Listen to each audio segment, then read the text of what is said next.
Ce dont je vais vous parler aujourd'hui, c'est protection de la vie privée, protection surtout des renseignements personnels à l'ère de l'intelligence artificielle. Alors, ce que j'ai essayé de faire dans le cadre de mon article, c'est d'identifier certains défis que l'intelligence artificielle va poser euh, euh, euh, au droit à la vie privée. Identifier un certain nombre de limites qui vont s'offrir à la protection que notre droit offre aux données personnelles. Donc, il y a des choses qui sont très bonnes, qui sont très bien dans l'intelligence artificielle pour venir protéger la vie privée. Jocelyn McClure nous a dit ce matin qu'il fallait souligner aussi les aspects positifs, qu'une analyse équilibrée était une analyse qui prenait en considération le bon et le mauvais. Mon analyse sera peut-être à mon image, c'est-à-dire un petit peu déséquilibrée, dans le sens où je suis un peu plus alarmiste, un petit peu plus... je me concentre plus sur les risques et sur les limites, finalement, que sur les bonnes choses. Mais sachez que les GAN dont on a parlé, la vie privée différentielle, ce genre de choses-là, ce sont toutes des techniques de protection de la vie privée qui émanent des techniques d'intelligence artificielle. Donc, il y a des bonnes choses aussi. J'ai décidé, par contre, de me concentrer sur les limites du droit à la vie privée. Dans une perspective qui est, comme je vous l'ai dit, un petit peu critique, un petit peu alarmiste.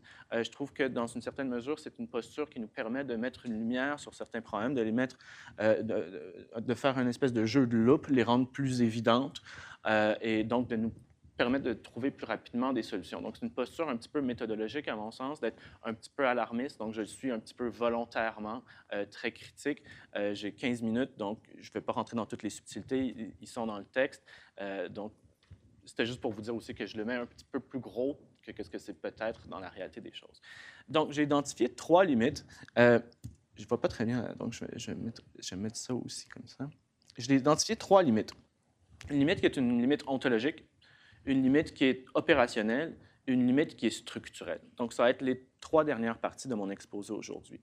Avant d'aller plus loin, par contre, je veux qu'on passe un petit peu de temps sur l'idée de qu'est-ce que l'intelligence artificielle peut générer comme information, qu'est-ce qu'elle fait quand elle fait parler des données. On a vu depuis le début de la journée qu'il n'y a pas d'intelligence artificielle sans données. Hein. L'intelligence artificielle ou les techniques d'intelligence artificielle, pour qu'elle fonctionne bien, elle a besoin d'être nourrie. Elle a besoin d'être nourrie aux données. Certaines de ces données-là vont être des renseignements personnels, certains ne vont pas l'être, vont être des données qui portent sur autre chose que des personnes. Certaines de ces données vont être des renseignements qui portent sur des personnes, mais qui ne vont pas être qualifiés comme des renseignements personnels.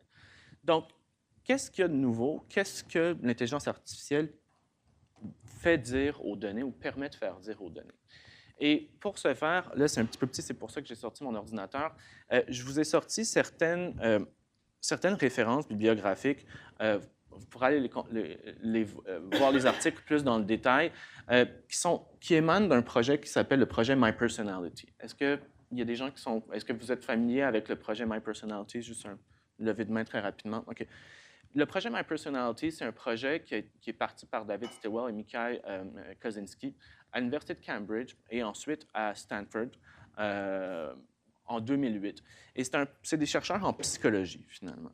Et ce qu'ils voulaient faire, c'est de créer une application Facebook, aller chercher des volontaires qui allaient donner leurs traces numériques, leurs activités sur Facebook, puis voir qu'est-ce qui était capable de sortir comme information de l'analyse de ces traces numériques-là. Voir si ils étaient capables de faire, de générer toute une information nouvelle, créer ce qui les intéressait, eux, c'était de créer cette espèce de profil psychologique, des espèces de groupes psychologiques qu'on pouvait constituer à partir de ces traces numériques-là, puis de voir si on pouvait faire, en quelque part, une certaine forme de diagnostic juste à partir d'informations qui sont particulièrement banales à la base. Et c'est une application qui a donc ramassé des données de volontaires. Donc, c'était des données qui étaient divulguées de manière consentie, qui étaient collectées de manière consentie pour des fins d'une recherche scientifique. Et les données qui étaient par la suite anonymisées pouvaient être passées à d'autres chercheurs sous la forme d'une approbation aussi des projets de recherche. Et ça a généré une bonne cinquantaine, je dirais, d'articles scientifiques excessivement importants. J'en ai choisi 3 ici, juste pour vous montrer un petit peu le type d'information qu'on peut générer quand on utilise des techniques d'intelligence artificielle. Le premier, c'est un article de 2013 qui a beaucoup fait parler, de Kozinski, Stilwell et Grapple, où ils ont utilisé simplement les j'aime, donc les likes, les petits likes qu'on fait sur Facebook, de 58 000 volontaires. Okay? de 58 000 personnes. Encore une fois, c'était des données qui étaient distribuées volontairement, mais ces techniques-là peuvent être récupérées par des personnes qui ont des, disons, des intentions peut-être moins bienveillantes. Donc, des simples likes, des petits pouces dans les airs, les j'aime sur Facebook, ils ont réussi à générer des prédictions qu'ils ont ensuite pu valider, vérifier parce qu'ils connaissaient les personnes, sur le genre, l'âge, la race, l'appartenance religieuse, les sensibilités politiques, mais aussi certaines habitudes de vie, comme la consommation d'alcool, la consommation de drogue et l'orientation sexuelle des personnes. Il fait aussi diagnostiquer un certain nombre de traits de caractère ou traits psychologiques. Est-ce que c'est des personnes qui se font facilement des amis? Est-ce que c'est des personnes qui changent rapidement d'idées? Est-ce que ce sont des personnes qui sont colériques? Est-ce que c'est des personnes qui sont agréables? Donc, de ces 58 000 volontaires-là, ce qu'on a pu conclure, c'est qu'en observant, puis en passant à travers des techniques de machine learning ou surtout de deep learning, des simples likes, on peut générer une information qui est excessivement sensible, excessivement importante au sujet des personnes. Okay? Et que ces personnes-là s'attendent fort probablement pas à ce que cette information-là soit divulguée. Okay? Deuxième étude que j'ai gardée, qui est une analyse de 66 000 utilisateurs de Facebook. Donc, toujours avec cette banque de données qui avait été générée dans le contexte du projet My Personality. Et qui permet de conclure que le vocabulaire utilisé, donc juste le mot, les champs lexicaux, ce genre de choses-là qu'on utilisait quand on postait sur Facebook, nous permettait d'identifier à peu près toutes les mêmes choses que la première étude a permis de générer, mais aussi des traits de personnalité encore plus poussés que ceux que j'ai évoqués tout à l'heure. Okay? Donc, encore une fois, que oui, on donne ces informations-là, qu'on les divulgue, mais qu'on ne s'attend peut-être pas à ce que cette connaissance-là puisse être générée à travers des techniques d'intelligence artificielle. Le dernier, qui est non le moindre, qui est assez important, qui est une analyse, en fait, c'est une série de 3 études de 2017 qui ont été menées encore dans le cadre de ce projet-là, auprès de 3,5 millions de personnes. Pardon. Et l'idée, c'était de voir, est-ce qu'on peut utiliser des techniques de publicité ciblée? Donc, vous savez, c'est probablement, c'est quoi, je ne vais pas... Est-ce qu'on peut utiliser des techniques de publicité ciblée, mais pas pour orienter le comportement des personnes en matière de consommation d'un bien ou d'un produit, mais au niveau de l'adhésion à certaines idées, finalement? Est-ce qu'on peut les orienter non pas vers un soulier Nike ou Adidas, les orienter ou contrôler leur comportement par rapport à ça, mais à adhérer à une opinion ou à une autre, à adhérer à un point de vue politique ou à un autre? Et la conclusion était que oui, les techniques d'intelligence artificielle appliquées au domaine de la publicité ciblée, ou si on les réempruntait dans le contexte de la publicité ciblée, permettaient de faire une politique, disons, ciblée et de faire changer d'idée les personnes. Okay? Donc, qu'est-ce que les données... Oups, je le change sur mon ordi sans changer, c'est compliqué tout ça. Qu'est-ce que ces données disent quand l'intelligence les font parler? Bien, le premier constat, déjà, c'est qu'elles sont assez bavardes, finalement. Ces données qui ont de l'air... Ce sont des données qui sont assez bavardes, finalement. Hein. Qu'à partir de ces données qui ont de l'air relativement banales, relativement peu importantes ou insignifiantes, qu'on divulgue sur Internet sans vraiment savoir qu'est-ce qui est derrière tout ça, bien, il y a une information qui est excessivement riche, une information qui est excessivement sensible, okay? Et qui dit beaucoup, beaucoup, beaucoup sur la personne. Donc, vous voyez peut-être ici le lien vers la vie privée, auquel je vais arriver très rapidement. Donc, il y a l'émergence d'un savoir nouveau, mais pas juste l'émergence d'un savoir nouveau, mais d'un savoir, puis on l'a vu avec la 3e étude, qui peut être utilisé ou mobilisé pour agir sur les personnes. Okay? Donc, pas juste de les connaître, mais que cette connaissance-là aussi, c'est un vecteur ou une forme de pouvoir sur elles, puis on peut, dans une certaine mesure, évidemment, encore je vous dis, je suis un peu alarmiste, contrôler leur comportement. Okay? Donc, ce qui nous amène au premier point. Oui, c'est vrai. Tu peux faire ta question? Ouais, super, merci beaucoup, Vincent. Donc, ce qui m'amène à ma première frontière. Ma première frontière qui est la limite ontologique. Donc, pourquoi est-ce que je l'ai appelée la limite ontologique? Je me suis dit, bien, qu'est-ce qui existe pour le droit? L'ontologie, c'est la branche de la philosophie qui s'intéresse à qu'est-ce qui existe ou qu'est-ce qui peut exister ou qu'est-ce qui n'existe pas, finalement. Qu'est-ce qui existe pour le droit à la vie privée? Bien, ce qui existe puis ce qui protège, c'est des renseignements personnels. Donc, des renseignements qui portent sur une personne qui est identifiable ou qui tentent à l'identifier avec certains critères. Donc, c'est ce qui existe au niveau, c'est donc l'ontologie de la protection de la vie privée. Ce sont des données qui sont personnelles, donc qui portent sur l'identité de la personne qu'on peut identifier ou qui vont amener à son identification ou qui peuvent amener à son identification d'une certaine forme, dans une certaine mesure. Mais donc, qu'est-ce qui n'existe pas pour le droit? Okay? Qu'est-ce que le droit ignore? Et le droit ignore, ou qu'est-ce qui n'existe pas pour lui, ou qu'est-ce qui ne vient pas protéger. Puis là, il y a des seuils, il y a des nuances, je ne vais pas rentrer dans les détails, mais de manière générale, ce sont les données qui vont être dépersonnalisées. Des données pour lesquelles on va avoir supprimé des identifiants directs ou indirects, on va avoir passé des techniques de généralisation pour faire en sorte qu'on ne sait plus sur qui ces données-là portent finalement. Donc ça, ce sont des données qui vont échapper à la protection, qui n'existent pas vraiment pour le droit à la vie privée, parce qu'ils ne portent plus sur des personnes qui sont identifiables. Maintenant, une des choses qui est particulièrement intéressante, c'est que Kosinski, Stilwell et ses collègues, dans le cadre du projet My Personality, vont nous dire, bien, nous, on a tout fait ça à partir de personnes qui sont identifiables, certes. C'était des volontaires. C'était des participants qui nous ont donné leur identité. Mais on aurait été très bien capable de faire tout ça sans avoir l'identité réelle de la personne. L'identité réelle de la personne, en fait, ne nous était pas très, très, très importante ou très, très, très chère. On pourrait dire donc que il y a toujours, même si on utilise des renseignements qui sont dépersonnalisés, donc qui tombent à l'extérieur de la sphère de la protection des renseignements personnels, ce que Facebook va divulguer sans notre consentement ou ce que les grandes compagnies vont faire, vont les dépersonnaliser, donc tombent en dehors de la sphère. Mais il y a, et McClure en a parlé un petit peu ce matin, toujours un risque de réidentification des personnes. Okay? Donc, premier point, ce qui tombe à l'extérieur de la sphère de protection des renseignements personnels, ce sont ces renseignements qui ne portent pas sur l'identité de la personne. Et ce que ces recherches-là nous permettent de montrer, c'est que même les renseignements dépersonnalisés qui ne portent pas sur on n'a pas l'identité de la personne, on est quand même capable de générer tout un savoir, toute une connaissance émergente au sujet de ces personnes-là. Maintenant, on pourrait se dire, bien, à quoi ça sert si finalement on n'a pas l'identité de la personne de toute manière? On n'a pas cette identité-là. Et une des variantes ou une des branches de la doctrine en ce moment en matière de vie privée, toute l'idée de la vie privée qu'on appelle groupale. Ce sont les auteurs comme Tyler Van Der Sloot ou Floridi.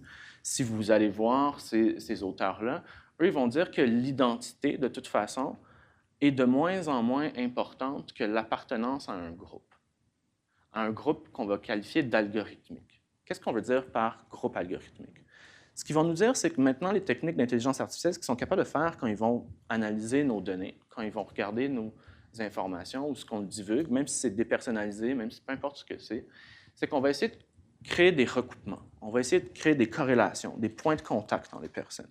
Puis on va créer des groupes qui sont artificiels, qui ne sont pas des groupes identitaires comme les personnes qui vont revendiquer une certaine affiliation politique ou une identité religieuse particulière, mais créer des groupes artificiels, créer toutes pièces qui vont être composées par toutes les personnes qui vont partager certaines propriétés ou certaines features, finalement. Donc, toutes les personnes qui vont aimer telle émission, qui vont habiter dans telle ville, qui vont aimer tel livre, tel auteur, ou qui vont, en fait, toutes les personnes qui vont partager ces propriétés-là, on va être capable d'inférer une connaissance de ces personnes-là. Okay? L'appartenance à ce groupe-là nous permet de dire certaines choses au sujet de ces personnes-là. Donc, même si ce ne sont pas des personnes qui sont identifiées, qui sont identifiables au sens de la loi, on a déjà, dans un premier temps, tout un savoir émergent qu'on pourrait transposer aux personnes si on n'en venait jamais à trouver leur identité, donc dans un premier temps. Donc, ce que ça peut faire, même si on a juste des renseignements qui sont, j'essaie de boucler tous mes concepts, même si on a juste des renseignements qui sont dépersonnalisés, si on a tout un savoir préexistant, on a déjà cette espèce de clé où on pourrait transposer toute cette connaissance-là à la personne, puis on n'a pas encore son identité, bien, ça pourrait titiller des intentions qui seraient malveillantes. Ça pourrait venir réveiller quelqu'un qui voudrait dire, bien, moi, j'ai tout ce savoir-là, je pourrais agir sur cette personne-là, je ne sais pas c'est qui, je ne sais pas son identité, mais peut-être que je pourrais être tenté de la réidentifier. Et on l'a vu, on en a parlé ce matin, les experts c'est écrit noir sur blanc, la réidentification est toujours quelque chose de possible. Okay? Donc ça, c'est un des premiers risques. Le fait qu'on permettre cette libre circulation, cette aisance à traiter des données qui sont dépersonnalisées, qui va permettre de créer ces groupes-là, toute cette connaissance émergente-là, et qui va titiller peut-être des intuitions ou des intentions pour réidentifier des personnes. La deuxième chose qui sort de ça, donc pas juste de titiller des intentions qui seraient malveillantes et de réidentifier des personnes, c'est peut-être, et c'est l'idée de Floridi, Taylor et compagnie, que l'identité, au final, ce n'est pas très important. Okay? Et la question qui se pose en matière de vie privée, puis donc qui remet en question un petit peu la manière dont nos lois sont construites, c'est est-ce que c'est vraiment important d'avoir l'identité de quelqu'un pour jouer sur sa vie privée, pour empiéter sur sa sphère privée? Est-ce qu'on peut embarquer dans la sphère privée de quelqu'un, jouer dans sa vie privée, rentrer dans cet espace intime-là, sans son identité? Est-ce que c'est quand même grave? Est-ce que c'est nécessaire de savoir qui c'est vraiment cette personne-là pour qu'on puisse venir porter atteinte à sa vie privée? Et la réponse, je crois que c'est non. On peut court-circuiter ou on peut aller jouer dans la vie privée de quelqu'un puis porter des atteintes qui sont graves à cette vie-là, même sans savoir qui c'est, même sans avoir l'identité de la personne. Okay? Et si on passe à la prochaine slide, je vais juste vous... c'est une citation de Christopher Wiley. Christopher Wiley, qui est le whistleblower ou le sonneur d'alarme dans le contexte de l'affaire Cambridge Analytica. Petite histoire courte. Cambridge Analytica, les chercheurs de Cambridge Analytica ont tous essayé d'avoir accès aux algorithmes et à la banque de données de MyPersonality. Ils étaient très intéressés par ces techniques-là. Hein? Techniques de persuasion massive, c'est toutes ces belles données qu'on pouvait juste inférer de la connaissance à partir des likes sur Facebook et des personnes qu'on identifie ou pas, c'est pas très important pour nous. Stilwell et Kosinski ont refusé l'accès, à la fois aux algorithmes, à la fois aux banques de données. Okay? Ils trouvaient que ce n'était pas très correct. Mais les papiers étaient quand même publiés, la connaissance était quand même là.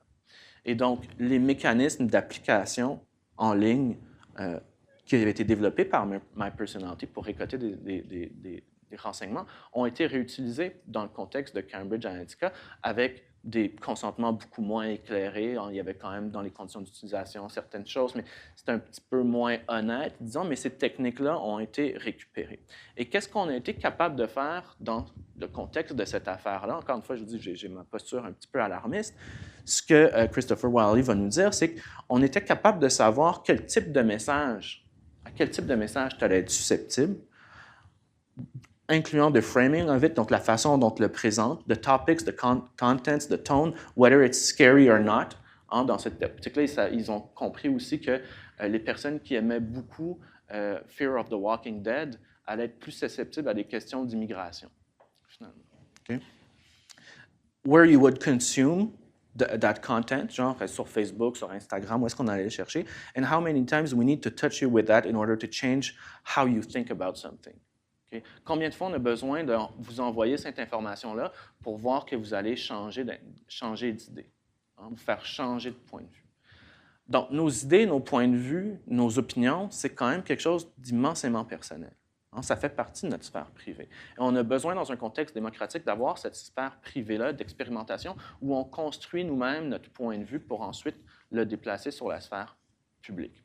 Donc, la question que je pose, c'est donc de dire, bien, si on fait tomber les renseignements qui sont dépersonnalisés, qui ne portent pas sur l'identité d'une personne à l'extérieur de la sphère de protection de la loi, évidemment, il y a des nuances, mais si on les fait tomber à l'extérieur de la sphère de la protection de la loi en disant, bien, c'est l'identité qui est le vecteur premier de la protection de la vie privée, on voit très bien là qu'on peut entraver ou porter atteinte à la vie privée de la personne sans savoir son nom. Même s'il s'appelle Lapin Rose 368, si on vient jouer sur ses idées, sa conception du monde, puis on ne sait pas exactement c'est quoi son identité, bien on joue sur sa vie privée. Et il y a une atteinte à sa vie privée. Okay? Donc, la première limite, c'était donc une limite ontologique de... peut-être qu'on peut... Je peux le refaire. Non, que tu aimes ça? OK. Parfait. Donc, la première limite, c'était vraiment cette limite ontologique-là. Qu'est-ce qui existe pour le droit à la protection de la vie privée? Bien, c'est des renseignements qui sont personnels, qui permettent d'identifier quelqu'un. Tout le reste n'existe pas. Là. Comme je viens d'essayer de vous le montrer, ces techniques-là d'intelligence artificielle permettent de générer plein d'informations qui peuvent être mobilisées contre les personnes, disons contre les personnes, indépendamment qu'on sait c'est qui ou pas. Okay? Donc ça, c'était ma première limite, donc une limite ontologique, qu'est-ce qui existe pour le droit. La deuxième limite, c'est une limite qui est opérationnelle.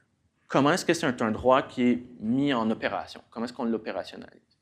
Notre droit à la vie privée est nos lois, en tout cas en matière de protection des renseignements personnels au Canada, l'ensemble de toutes les lois sont ancrées dans une perspective théorique qui est celle du contrôle.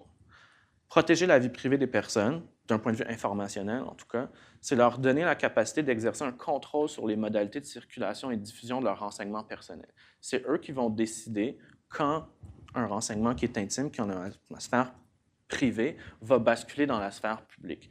Quand, à qui, comment, pourquoi est-ce qu'on communique ce renseignement-là? C'est moi qui exerce ce contrôle sur ce basculement-là, sur cette publication de l'information. Hein? Ce sont sur des théories de Weston des années 60 qui ont été reprises maintes et maintes fois par la jurisprudence de la Cour suprême du Canada. Cette idée de contrôle, d'être capable d'exercer un contrôle, cette autonomie sur nos données personnelles, comment est-ce qu'on l'opérationnalise au sens de la loi? C'est avec le concept du consentement. Est-ce que je consens à ce que mes données deviennent publiques, que quelqu'un les collecte? Est-ce que je consens à ce que ces données-là soient utilisées pour telle fin? Est-ce que je consens à ce que ces données-là soient divulguées? Et je consens à une fin en particulier, hein, à une utilisation en particulier. Okay? Maintenant, ce consentement-là, il a été, on en a parlé aujourd'hui, on en a parlé à maintes et maintes reprises. Est-ce que c'est un consentement éclairé? Est-ce que c'est un consentement faible? Est-ce qu'on peut vraiment expliquer les choses aux personnes? Est-ce que les conditions d'utilisation que personne lit dans les longs comptes, est-ce que c'est vraiment un consentement éclairé? Ce sont des choses qui ont été dites 1000 fois. Je ne veux pas vraiment passer mon temps là-dessus. Ce que ça remet en question, ou la deuxième limite, ce qui serait nouveau par contre, c'est que même si je consens, un peu comme dans le cas de My Personality, à ce que des données soient utilisées, soient collectées, est-ce que je garde un contrôle sur toute l'information qui va être générée, qui va pouvoir émerger de ces données-là? Je peux consentir puis exercer un contrôle sur les données, dire oui, moi, tu peux récolter mes likes. Mais est-ce que j'exerce encore un contrôle sur tout ce qui va émaner du traitement de ces likes-là? Et de toutes ces nouvelles informations que je ne consentais pas vraiment à divulguer à la base. Tout ce nouveau savoir que je vous disais qui émerge, je n'ai pas vraiment consenti à ce qui émerge.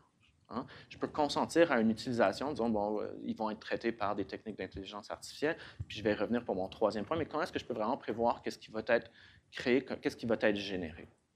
Une des questions qu'on peut se poser, c'est donc, est-ce que cette mise en opération du consentement ou du contrôle aujourd'hui, elle est encore efficace? Est-ce qu'elle est encore efficiente? Au-delà des questions d'un consentement éclairé ou pas, comment est-ce qu'on contrôle la création de nouvelles données à partir de données qui sont en apparence banales? Comment est-ce qu'on va faire donc, établir un cadre juridique qui va faire en sorte que n'importe quelle petite donnée qui a de l'air, en apparence très, très, très anodine, on va être capable de consentir à la divulguer en ne sachant même pas qu'est-ce qu'elle va pouvoir amener comme information au final. Okay? Donc, ça, c'est un point qui est assez important. Est-ce que 5 minutes? Oui, ça va être parfait. Superbe. Je pensais faire ça rapidement, mais je ne suis pas capable de le faire. OK, donc, dernier point. Oui, c'est ça. Je garde tout le monde sur leur talon. Donc l'idée, c'est est-ce qu'une inférence, est-ce qu'une conclusion, est-ce qu'une prédiction au sujet de quelqu'un, ça peut être considéré comme un renseignement personnel? Est-ce que ça, on pourrait dire qu'à partir de ce moment-là, on considère ça comme un renseignement personnel? Puis on a plus ou moins de réponse à ça, en tout cas à mon sens. Une des décisions qui était intéressante, qui est sortie cet été de la Cour suprême, qui est une décision qui porte sur le calcul des risques de récidive, finalement, de prédiction des risques de récidive d'une personne à partir de renseignements. Ce n'est pas une décision de renseignement qui porte sur la vie privée ou sur les renseignements personnels, des renseignements sur des détenus. Mais la Cour suprême, elle arrive à la conclusion que oui, une inférence, une conclusion, une prédiction, une évaluation, à partir de renseignements, ça devrait être considéré comme un renseignement qui porte sur une personne.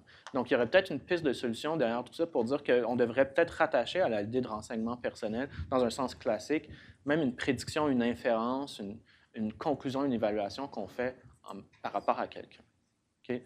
Donc, deuxième point, comment est-ce qu'on va opérationnaliser un contrôle sur les données? Comment est-ce qu'on cette mise en opération, cette limite opérationnelle-là, alors que ce n'est pas très clair qu'est-ce qu'on va être capable de générer, qu'est-ce qu'on va être capable de faire émerger comme connaissance? Comment est-ce que vraiment, au-delà de l'idée du consentement éclairé ou pas, comment est-ce qu'on contrôle les données quand même si on veut en divulguer une toute petite quantité, ça va faire émerger peut-être plein d'autres données, puis ça, on n'a pas vraiment de contrôle là-dessus. Okay? Donc ça, c'était ma deuxième limite. Ma troisième limite, qui est une limite structurelle. La structure, la manière dont nos lois sont construites. Nos lois sont construites c'est vrai au Canada, c'est même vrai pour le nouveau règlement européen, selon une séquence de traitement de l'information qui est assez particulière, hein, et qui est, à mon sens, calquée sur la science moderne ou la science contemporaine. C'est-à-dire que ce qu'on fait, c'est qu'on a un problème, on a une question, on a des hypothèses, on veut répondre à ce problème-là, on a un objectif, et donc on établit une fin, puis on va aller chercher des données qu'on a besoin pour répondre à cette question-là, pour atteindre cette fin-là, puis qu'on va utiliser ensuite, puis potentiellement divulguer. Puis comme n'importe quel chercheur va aller chercher juste la quantité qu'il a besoin de traiter, cette espèce de collecte minimum, cette utilisation minimum-là, puis il va l'utiliser pour cette fin-là. On n'a pas le temps de traiter 70 000 données si on a juste besoin de 3. Une espèce de mode de collecte limité qui est déjà inhérente un peu à notre mode de fonctionnement, puis qu'on va chercher les données qui sont pertinentes pour l'objectif qu'on essaie de faire. Okay? Et c'est cette finalité-là qu'on communique à la personne quand on veut aller chercher ses renseignements personnels. Je veux aller chercher vos renseignements personnels parce que je veux essayer de faire j'ai besoin de vous facturer, par exemple. J'ai une fin déjà établie. Et ensuite, je vais juste besoin d'aller chercher les renseignements qui vont me permettre de vous facturer et je peux utiliser ces renseignements-là pour vous facturer. Et donc, nos lois sont vraiment calquées, même dans la séquence de comment ils sont rédigés, l'établissement des fins, consentement, collecte, utilisation, divulgation. Maintenant, une des choses que l'intelligence artificielle remet en question, ou de ce que je crois comprendre du mode de traitement de l'information quand je parle à mes collègues en génie informatique ou avec qui je travaille dans ces domaines-là, ils disent, bien, notre mode est un petit peu inversé, en fait. On est à l'ère des big data, on est à l'ère des données massives. On a déjà plein de données qui sont déjà disponibles, qui sont presque déjà collectées, en fait. Et la manière dont nous, on fonctionne, c'est qu'on collecte ces données-là, et je caricature un petit peu là, je sais, on a déjà ces données-là qui sont collectées, on lance des algorithmes dedans, donc on les utilise, puis on voit quel type de corrélations vont émerger de ça. Quel genre de combinaisons auxquelles on n'aurait pas pensé vont émerger de ça. Et l'application ou la finalité, c'est le point d'aboutissement du traitement de l'information. Hein? Qu'est-ce que ça nous dit finalement, puis qu'est-ce qu'on va en faire? C'est le point d'aboutissement, c'est la finalité du traitement de l'information. Ce n'est pas quelque chose qui est défini au début. Ce qu'on nous dit même, puis on en a parlé dans les premiers panels, c'est une méthode qui est beaucoup plus inductive. On traite l'information, puis on essaie de voir qu'est-ce qui peut en ressortir de ces cas-là. Donc, comment est-ce qu'on articule nos lois, dans un contexte où nos cycles de processus de l'information sont un peu tête par-dessus pied par-dessus tête, finalement? Comment est-ce qu'on peut informer quelqu'un des finalités de la collecte de l'information alors que la finalité va apparaître une fois qu'on va les avoir utilisées? Okay? Évidemment, même dans la présentation ce matin, on voyait qu'ils ont des petites hypothèses à la base. Ils savent un petit peu où ça s'en va. Ils font pas, c'est pas du grand n'importe quoi. Je ne suis pas en train de dire ça non plus. Mais les hypothèses, moi, ce que mes collègues me disent, c'est que les hypothèses de recherche, ce n'est pas quelque chose qu'on génère au début d'une recherche, c'est quelque chose qui va émerger après le traitement de l'information. Donc, le cycle de traitement de l'information est complètement décalé, finalement. Donc, ma troisième limite, c'est la limite structurelle. La structure de notre loi ne cadre pas avec la réalité des cycles de traitement de l'information à l'ère de l'intelligence artificielle. Donc ça pose vraiment une difficulté de taille. Et je vais juste rebondir sur une des interventions de ce matin qui disait que le nouveau règlement européen, je partage ce point de vue, c'est quelque chose de très bien, il y a de belles innovations derrière tout ça. Mais on peut se poser la question que, comme il suit encore ces étapes de cycle de traitement de l'information-là, et nos projets de loi au Canada suivent ces anciens cycles de traitement de l'information qui sont repris de la science contemporaine, est-ce que ce n'est pas déjà désuet tout ça, à l'heure des nouvelles techniques de traitement de l'information? Oui, le droit à l'oubli, oui, la transparence algorithmique, c'est des choses qui sont excessivement importantes, le renforcement du consentement, mais est-ce que ce n'est pas calqué sur un traitement de l'information, un cycle de traitement de l'information qui n'est pas à jour? Donc, par conséquent, il est déjà un petit peu désuet.